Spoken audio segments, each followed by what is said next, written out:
meditation helps education, helps students to clear up clarity, etc., etc., etc. If anything I say about that would be like a copy paste of those.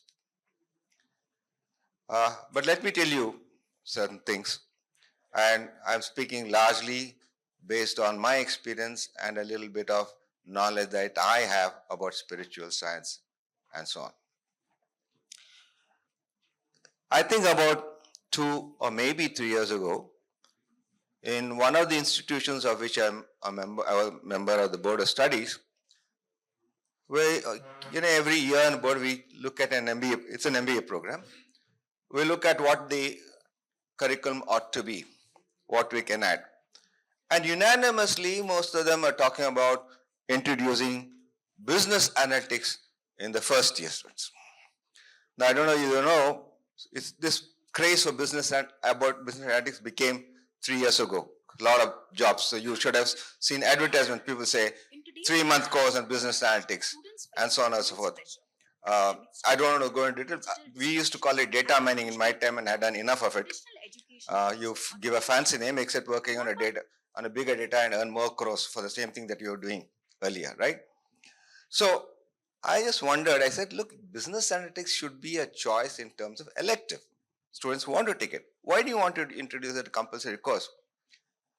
And a collective answer was, no, this is what requires the market. Otherwise, we'll see, they'll think we are, archaic, we are a modern institution, we have to introduce, and students are interested. I don't know what first year students will learn because without even knowing statistics. So, in the process, I was outvoted. They had a regard for me, of course, as senior man, otherwise won't, but in this case, they're outvoted. This is not the first thing, such things happen. Today, you see, there is this great glamour of AI. I'm not saying glamour, it's a very, very important thing, and I'm very sure it's going to fast overtake us. But Hofstadter, who's written a very big book on GP many years ago, who were asking people to do research moving to AI, he himself recently said, I'm terrified at the rate AI is coming. Now, in spite of this, today you will see all curriculums, even at schools, adding AI. I won't be surprised with that. Why does this happen? We all want to catch up with the world. It's extremely good. But in the process, what you're trying to do is filling young minds with information. A young mind suddenly has to talk about AI, has to talk about data analytics, and today I don't know whether you know about something called AI agents. AI agents are verticals, whether it's in, say, health magnet, for example, you're talking about, you create a vertical where all you have to ask an AI is what to do and it'll do it. In health, I'm told in India, the UP government has given a contract to somebody to do an AI completely sugar vertical. Right from harvest to sugar, etc. So, in a sense, it's extremely good because if this is what the market requires, it's necessary for those who want to pick up for their career, for their growth, is research required, right? My concern is this. So, while this education system has to, according to present industrial culture, has to equip them for what? Jobs, for careers, growth. So, you really go and dump information to the heads. Subsequently, what you're creating are zombies or robots who carry jobs. I'm saying this because I can see in their eyes as I see the students. As even I touch upon some of the modern sciences, we are not creating human beings. But as a system's purpose, where purpose is the most important thing for me of any system, what is the purpose of education? In one sense, prepare them to what? For a life. The whole idea of preparing them for a job, for a career, for growth is again for their life in a sense. But in the process, the very basis of creating them, educating for living a life is totally lost. Before I proceed on this, I am reminded at this point, I don't know how many of you heard of Whittier. He was one of the mystic poets. He wrote a beautiful poem called The Barefoot Boy. It's a very lengthy poem, I'm not going to the entire poem, where you see the barefoot boy is a boy with carefree, and he runs around, he learns things from nature, he learns from the butterfly, the caterpillar, he knows what has happening, he learns, sits on the feet of the parents, he learns one thing. Summer brooks he runs and listens to the song of the brook and tries to learn about how the rivers run. So he is running a joy, he's having a beautiful time and growing. He's growing to be a man. He's going to, I'm using the word man because the barefoot boy he talks about, right? But it applies to everyone.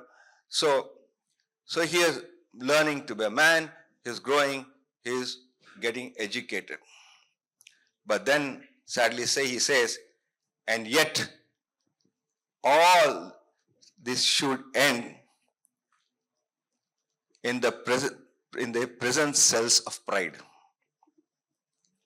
made to lose the beauty of the shod, the mud, okay, and like a colt for work be shod. Like, the colt, they use the horse for the farmers, like a colt to be shod. Made to tread the mill of toil and go up and down in ceaseless moil. That's his life. And that's our lives. We've also been through the same thing, ultimately. Then what happens? We create people robots, but when they have to act as humans, are totally disoriented, confused, and we use a very, very fancy term to get depressed. Even as they reach their youth, there's a considerable amount of discordance in them, and therefore they socially becomes, what shall I say, anthropomorphic. Anthropes. Actually,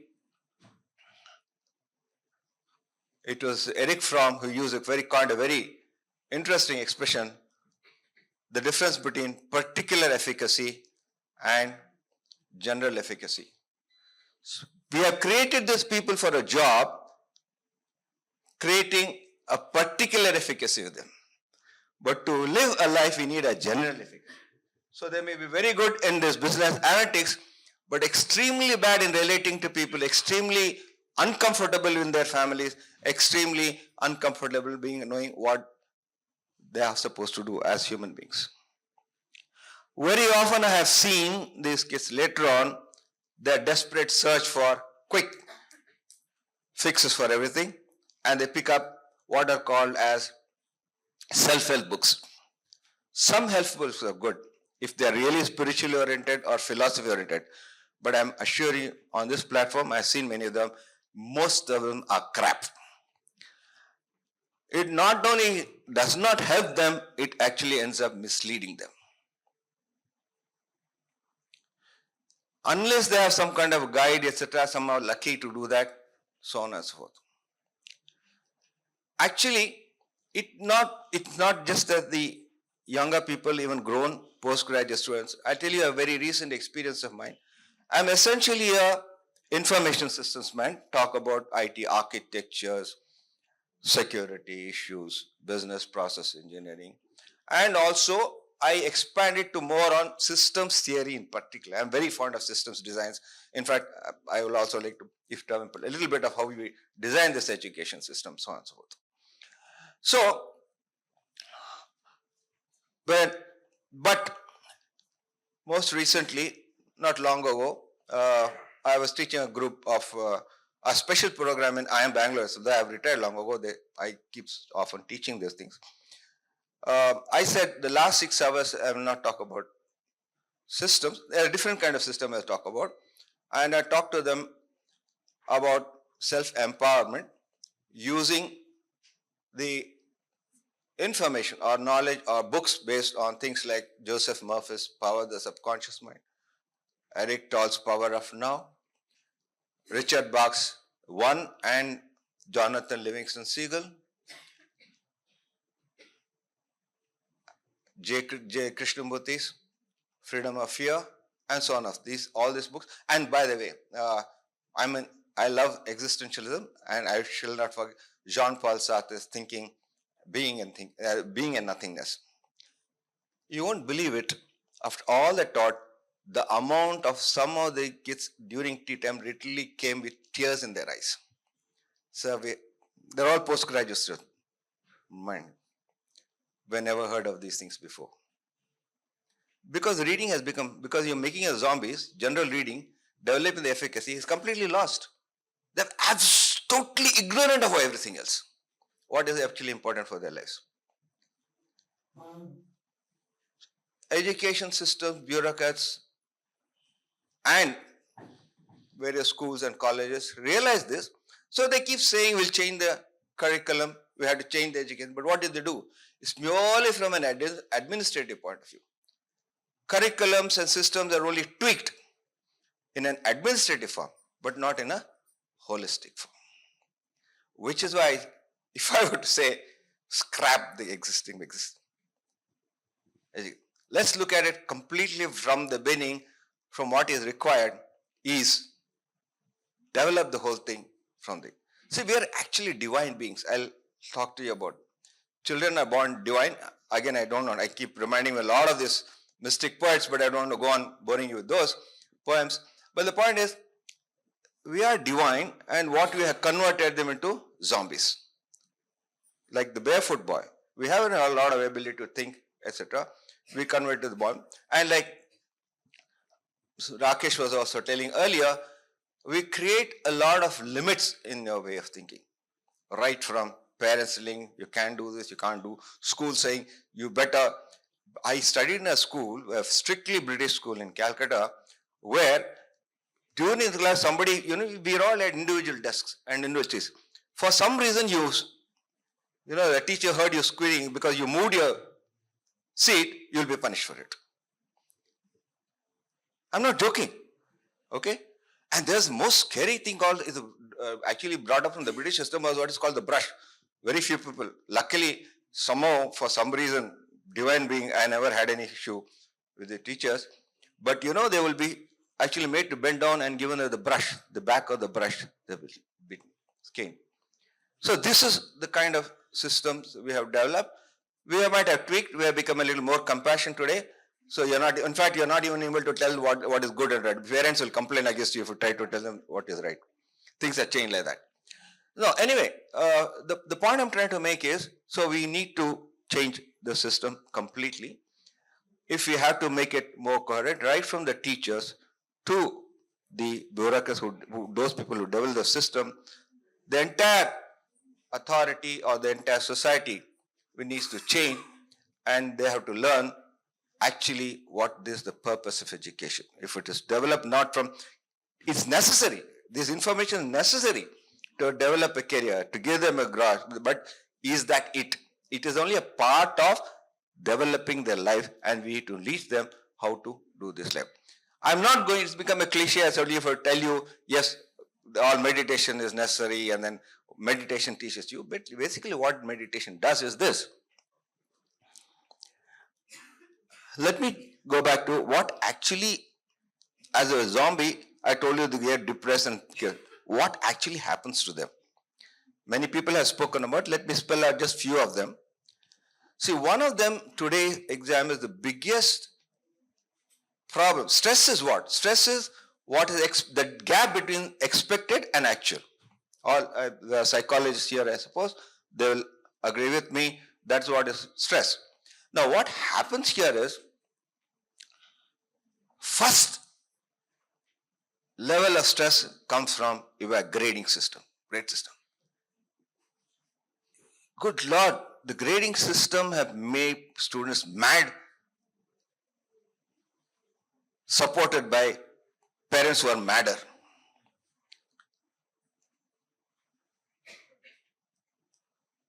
When I have two daughters who are very grown up, they have their own lives. So I never bother about the grades and so on and so forth. But parents, my daughters are always doing well, thanks to the genes of my wife, not mine. The the second daughter used to always go first, so we had some kind of a birthday party from second. At that time, their results had come, their answer papers. So one of the neighbors whose daughter was going to went on asking her, "Well, my daughter didn't even know she has first rank and she has supposed done very well, etc. I never bothered about it." And she said, "Please bring your papers, show it out to." I just called and said, "Please don't give her a kind of a, she has no idea what this is all.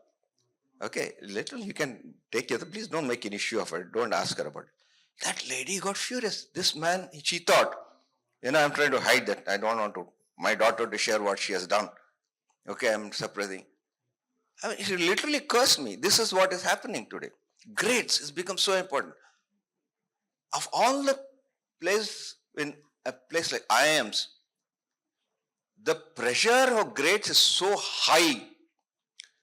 One of my exchange students from Germans are very strict. She came to my room. So we have very open systems. Students can walk into our office anytime and then talk to you, discuss the grades.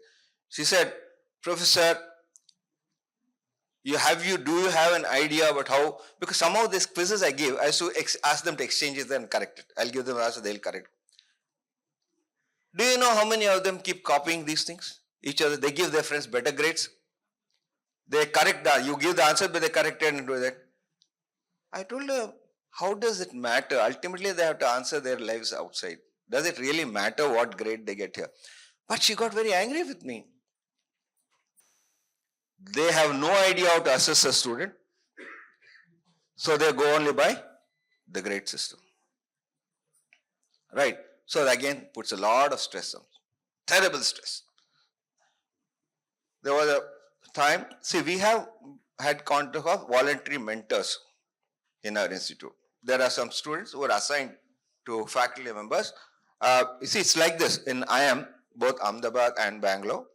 But I studied in Ahmedabad, so I know very well Ahmedabad, and I was continued with them, and I taught at IIM Bangalore. There is a minimum required CGPA. For example, if you don't get a CGPA of 2.2 in the first year, at least 2 every term, and 2.2 in the first year, you cannot go to. You have to leave. There's no question of re-exams and things like that, except for a few people. And at the end of the year, you have to get a 2.5 CGPA at least, minimum. Maximum is 4. Now, so what we do is we mentor and our students can come in, etc., etc. There was one of these students under my mentorship. I found he was somewhere in the north, an engineer. He had only just got 2 in the first term. First term is always very strenuous of people from the ordinary universities, unless they come from IITs and all that or outside. They normally perform, who come from ordinary, they perform less. There's nothing wrong with that. They have to learn. Very stressful. That's why we have counselors, by the way, in IIMs, psychological counselors. So I just called him because he said, "Look, I forget his name actually, Pratap, I think was not. You are getting 2. I just wanted to tell you, is there any problem?" He thought I was trying to question him or why he's studying. "No, sir, I've been studying very hard. I'm not fooling around." I said, "I never questioned you that. I just wanted to know what's happening." "I, sir, study the whole night." See, sir, those people who don't study, who less study, they're very privileged. They get 3.0, 3.5 without studying. I do all my assignments, sir, I can bring. I said, "Pratap, this is not what I asked for. All I want to know is, when you too much studying, there's something, I don't want to go into too details, okay, because there's a time limit. There's something like block-minded. Psychologists will know why block-minded occurs. And students, and in fact, somebody want to ask me on one-on-one, I tell them why block-minded occurs and why can God get rid of block-minded among students. So I knew this guy was also a block-minded situation. So I asked, "Tell me, you came from engineering, you did very well. Here you're coming and getting stressed out. If you had not been studying all the time, what would you do? What were you doing, I think?" "Sir, I love to play tabla." "Do you play tabla now?" "So how can I am?" I have left my tabla at home. September was coming. September they get a 15-day break, morning period. Are you in your September puja holiday? Are you going home? He said, yes, sir. Pratap, first thing you should do, I want you to come and tell me that you have brought your tabla here and you play. Will you promise me that? Believe it or not, he brought it. Next term, his CGPA jumped to 2.5 straight away.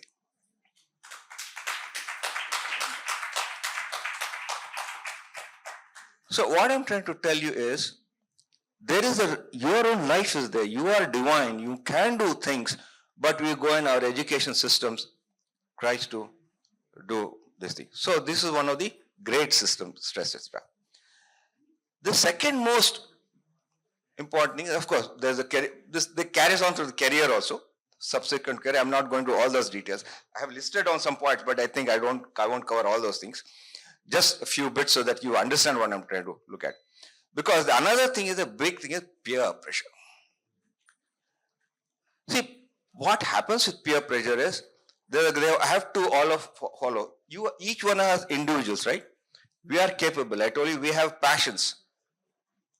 For example, in an IM, they all have to get a job first day, first job they call it. They want to go at the highest salary.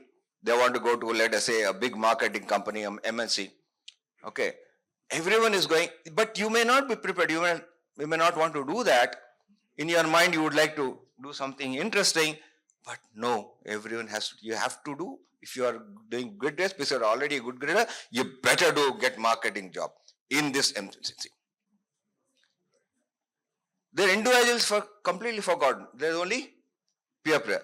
Peer pressure can also be very. When I did my BSc those days, okay, 90, it's very fancy to wear flared pants. I don't know how many you've seen that. You must have seen 1960 film, Hindi films.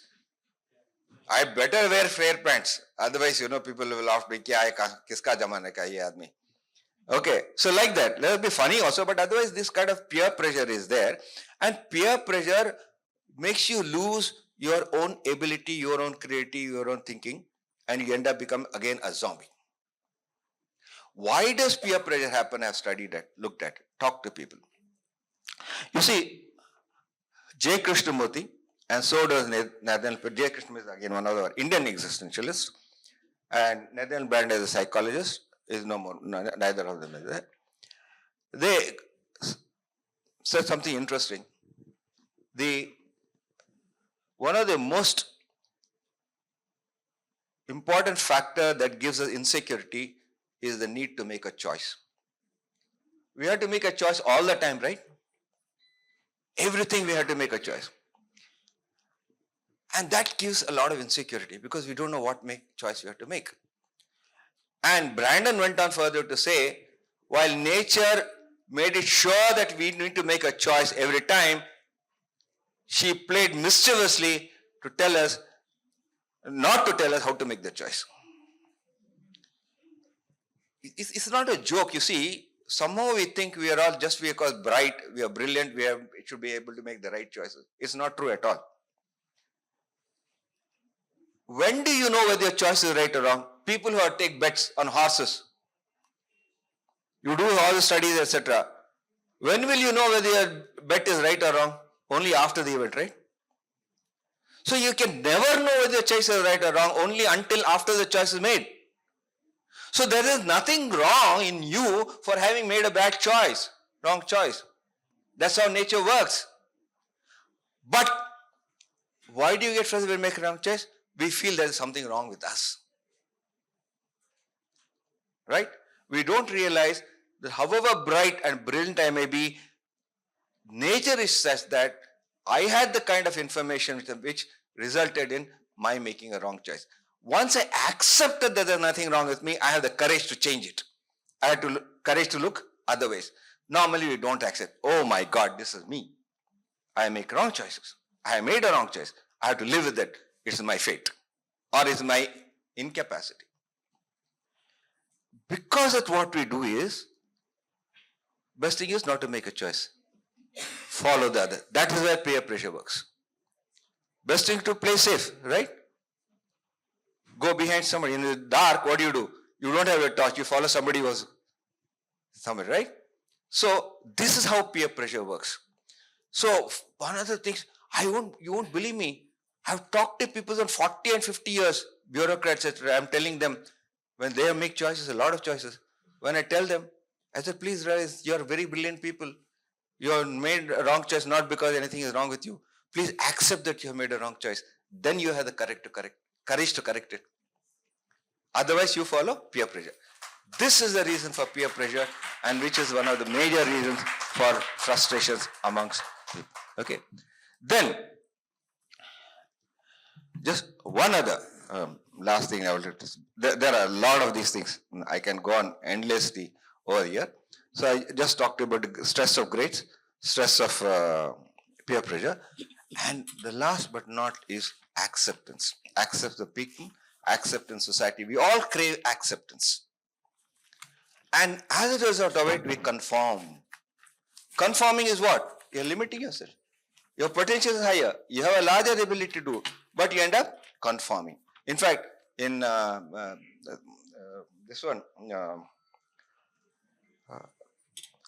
in this book, Untethered Soul, it comes out very beautifully. He talks about how we start building a house, right? When you try identity, we start building a house. We start building windows. We came here to look at, we built a house because this area is beautiful. We forget the area. We sit in air-conditioned offices. We'll build artificial lights and we big thick walls. What have we done? We only confined ourselves. So when you conform yourself, you confined yourself from your own potential. And this is another thing though. So what I say is this, right? As a teacher, as a society, if you're going to change education, I said, don't scrap it like that. I said it. You need the curriculum. You need all this knowledge. You need all the information. But build into this the ability to be an individual, to able to think. And which is the one is strict for that? Think going inside, searching yourself, and what better medicine is there for that than meditation? Different kinds of meditation, right? And that is where the power lies. Will our educationists, will our administrators, will our policymakers understand this? Make them understand this. And there are enough case studies. We have here, we have Sujata ma'am herself who has experimented all this. There are 11 educators I haven't met. And you can do this and bring this light and as case studies and bring it to light. This is how an education system do. If I had the time, I would even go and further and tell you how you develop a system, because I'm a systems theorist. I've done a lot of consulting only through using systems theory. I'm just close it. I don't want to go into detail. Just close. For example, we are also living systems. We are a living system. We are human body is also a system. Okay, doctors know within this, there are several things, tasks have to be performed, like breathing, circulating blood, giving protein, okay, and giving nervous. How does it do? It has different subsystems. You have the alimentary system, circulatory system, okay, respiratory system. It designs each of the system with its own purpose, but it tries to coordinate them through information link. There's only information, matter, and energy linkage. It's a very long size system. That's why I love systems, because you're going to philosophy. So similarly, we can devise an education system, first which look at what the purpose is, bring it down to therefore what tasks have to be performed, develop it into subsystem with each was a sub-purpose, and put what are called as, in every process, you have to develop process, you have to do what is called process leaderships. Bring in process leadership over there, link them down to matter and energy. If you have the interest, you can develop these systems. I can promise you. And this is where I would like to start. I just like into one quote. Why I say this divine brevity. One of my favorite poets is, of course, Kabir Das. I don't know, I'll try to translate this. He says, Lalan meri lal ki, jita dekho tita lal. Lali dekhan mai gaya, mai bhi ho gayi lal. Understood? For those who didn't understand. Now, our education system is such that make them reach that he's their lali. Then what happens? They themselves become divine. Okay. All the best. Thank you for this. Thank you so much, sir. For more details about Project Excellence, write to us at excellence@buddhaceo.org.